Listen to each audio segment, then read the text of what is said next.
ജാതകം നീചരാജയോഗമാണ്. ഇനി രണ്ടാമത്തെ ഒരു നിയമമാണ് ആ ഒരു നീചം ഭവിച്ച ഗ്രഹത്തിന്റെ ഉച്ചരാശിയുടെ അധിപതി ചന്ദ്ര ലഗ്ന കേന്ദ്രത്തിൽ വന്നാൽ നീചരാജയോഗമായി. ഇവിടെ നീചം ഭവിച്ച ഗ്രഹനിലയാണ് നമ്മൾ എടുത്തിട്ടുള്ള ഗ്രഹനിലയിൽ ഇവരാണ്. നിങ്ങൾ നിങ്ങളുടെ ഗ്രഹനിലയിൽ ഏത് ഗ്രഹമാണോ നീചം ഭവിച്ചു നിൽക്കുന്നത് ആ ഗ്രഹത്തിന്റെ ഉച്ചരാശി ഏതാണ് എന്ന് നോക്കുക. ഇവിടെ നമ്മൾ എടുക്കുന്നത് സൂര്യനാണ്. സൂര്യന്റെ ഉച്ചരാശി മേടം രാശി. ഇപ്പോൾ നീചം ഭവിച്ച ഗ്രഹത്തിന്റെ ഉച്ചരാശി കണ്ടെത്തിയല്ലേ? ഇവിടെ സൂര്യന്റെ ഉച്ചരാശി മേടമാണ്. അടുത്തായിട്ട് നമ്മൾ നോക്കേണ്ടത് ഇങ്ങനെ കണ്ടെത്തിയ ഉച്ചരാശിയുടെ അധിപൻ ആരാണെന്നുള്ളതാണ് കണ്ടെത്തിയത്. സൂര്യന്റെ ഉച്ചരാശിയായ മേടത്തിന്റെ അധിപൻ കുജനാണ്. ഈ കുജൻ ചന്ദ്രന്റെയോ ലഗ്നത്തിന്റെയോ കേന്ദ്രത്തിലാണോ എന്നത് അടുത്തതായിട്ട് നമുക്ക് ഗ്രഹനിലയിൽ പരിശോധിക്കാം. അതിന് പരിശോധിക്കുമ്പോൾ ചന്ദ്രന്റെ 4ാം ഭാവത്തിലാണ് സൂര്യൻ നിൽക്കുന്നത്. അതായത് ചന്ദ്രന്റെ കേന്ദ്രത്തിലാണ്. ഇനി അതല്ല ലഗ്നത്തെ നോക്കിയാലും ലഗ്നത്തിന്റെ 10ാം ഭാവത്തിലാണ് സൂര്യൻ നിൽക്കുന്നത്. ലഗ്നത്തിന്റെ 10ാം ഭാവം എന്ന് പറയുന്നത് കേന്ദ്ര ഭാവമാണ്. ഈ നിയമവും ഇവിടെ എടുത്തിട്ടുണ്ട്. അതുകൊണ്ട് തന്നെ നമുക്ക് നീചം ഭവിച്ച സൂര്യന്റെ കൊണ്ടുകൊണ്ട് സംശയം പറയാം.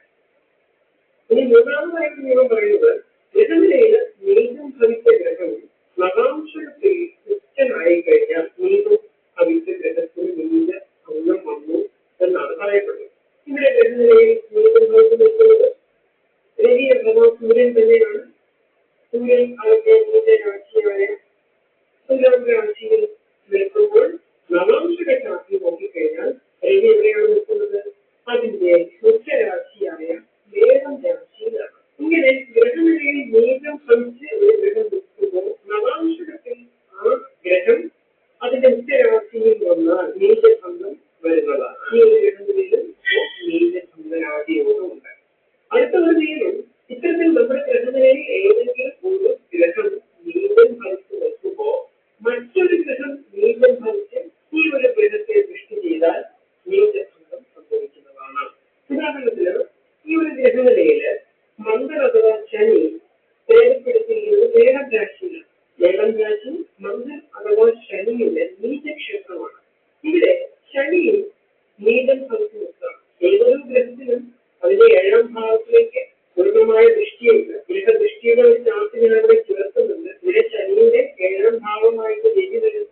അതുകൊണ്ട് തന്നെ നീചം ഭവിച്ച രവിയുടെ ആ ഒരു നീചാവസ്ഥ മാറുന്നുണ്ട്. ശനിയുടെയും നീചം മാറുന്നത് കാരണം സൂര്യന് 7ാം ഭാവത്തിലേക്ക് ദൃഷ്ടിയുള്ളതുകൊണ്ട് രണ്ടുപേർക്കും നീചഭംഗം വന്നിട്ടുണ്ട്. അപ്പൊ ഇങ്ങനൊരു കോമ്പിനേഷൻ വന്നാലും ഇത് നീചഭംഗരാജയോഗമാണ്. ഇനി അടുത്ത ഒരു നിയമമാണ് നീചഗ്രഹത്തിന്റെ രാശിയാധിപൻ നീചഗ്രഹത്തെ വീക്ഷിച്ചാൽ ആ ഒരു ഗ്രഹത്തിന്റെ നീചാവസ്ഥ മാറുന്നതാണ്. അത് നീചഭംഗരാജയോഗത്തിലേക്ക് വഴിതെളിക്കുകയും ചെയ്യും. ഉദാഹരണമായിട്ട് നമ്മൾ ഗ്രഹനിലയിൽ നീചം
രാശി ചന്ദ്രന്റെയോ ലഗ്നത്തിന്റെയോ കേന്ദ്രത്തിൽ വരികയും ചെയ്താൽ നീചഗ്രഹത്തിന് നീചഭംഗം സംഭവിക്കുന്നതാണ്. ഇത് നീചഭംഗ രാജയോഗത്തിന് വഴിതെളിക്കുകയും ചെയ്യും. കുറച്ചുകൂടി ലളിതമായി പറഞ്ഞാൽ ഇവിടെ നീചം ഭവിച്ചു നിൽക്കുന്ന ഗ്രഹം സൂര്യനാണ്. അത് തുലാം രാശിയിലുമാണ്. എന്നാൽ ഈ തുലാം രാശി ശനിയുടെ ഉച്ചക്ഷേത്രമാണ്, അല്ലെങ്കിൽ ഉച്ചരാശിയാണ്. ശനി ഗ്രഹനിലയിൽ അവിടെ തന്നെയാണ് സ്ഥിതി ചെയ്യുന്നത്. അപ്പോൾ ഈ രണ്ട് നിയമങ്ങൾ നോക്കിയിട്ടുണ്ട്. അതായത് സൂര്യൻ നീച്ചു നിൽക്കുന്ന രാശിയായ തുലാം രാശി മറ്റൊരു ഗ്രഹത്തിന്റെ ഉച്ചനാണ്, അത് ശനിയുടേതാണ്, ശനിയാണ് സ്ഥിതി ചെയ്യുകയാണ്. ഇനി അടുത്ത ഒരു നിയമം എടുത്തു കഴിഞ്ഞാൽ നീചഭംഗം സംഭവിക്കും. ആ നിയമം ഇതാണ്, ആ രാശി ചന്ദ്രന്റെയോ ലഗ്നത്തിന്റെയോ കേന്ദ്രമായിട്ടും വരണം. കേന്ദ്രരാശി നമുക്കറിയാം 1, 4, 7, 10 ആണ് എന്ന്. ലഗ്നത്തിന്റെ 4ാം ഭാവമാണ് തുലാം രാശിയിലെ.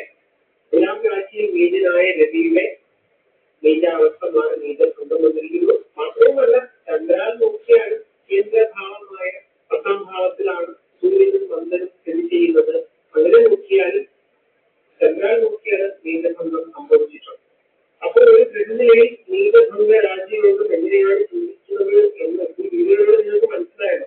എന്തെങ്കിലും തരത്തില് ബുദ്ധിമുട്ട് തോന്നുകയാണ് മനസ്സിലാക്കാതെന്നുണ്ടെങ്കിൽ വീഡിയോ ഒന്നുകൂടി ഒന്ന് കാണുക. നിയമങ്ങളിൽ പ്രതിപാദിച്ചിട്ടുള്ള ആശയക്കുഴപ്പം ഉണ്ടാക്കാൻ ഗ്രഹങ്ങൾ നീചഭംഗം ചെയ്തു നിന്നാൽ അതിന് വളരെയധികം ഗുണങ്ങൾ നൽകാനുള്ള കഴിവ് ഉണ്ടാകുമെന്ന് ജ്യോതിഷ് പറയുന്നു. ഇത്തരത്തിൽ നീചം ഭവിച്ചു നിൽക്കുന്ന ഗ്രഹങ്ങൾ നീചഭംഗം ചെയ്യുമ്പോഴാണ് നീചഭംഗ രാജയോഗം സംഭവിക്കുന്നത്. നീചഭംഗ രാജയോഗം ഗ്രഹനിലയിൽ ചിന്തിക്കുന്നതിന് ഒട്ടേറെ നിബന്ധനകളുണ്ട്.